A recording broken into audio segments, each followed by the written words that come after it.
Magandang araw po mga brad, welcome pong muli sa ating YouTube channel, sa WinPH channel. Kung hindi pa po nakakapag-subscribe, like, please subscribe and hit the notification bell para ma-notify po kayo sa mga darating pa po nating video kung loloobin.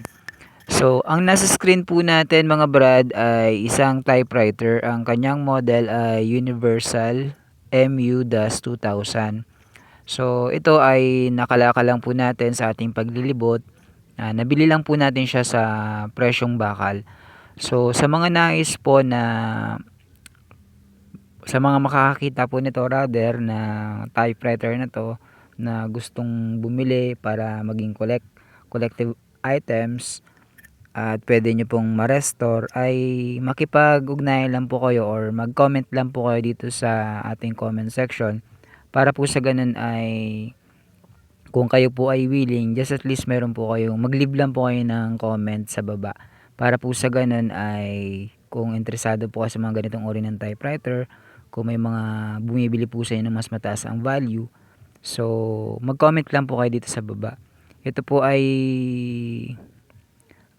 itatago ko lang po dito sa ating taguan para sa ganun kung may interesado, at least makikita nyo po yung pinaka texture po niya. At ito po ay ang issue po nito ay stuck na, kalawangin, tsaka nabasa po talaga siya ng tubig. At hindi na po talaga siya nagmo-move yung kanyang yan, yung nilalagyan ng bond paper na yan. Hindi na po yan nagmo-move. Even yung mga pindutan. Pero usually pagka marunong po tayong mag-restore or mabuting-ting po kayo, yan, mas mapapakinabangan niyo po ito.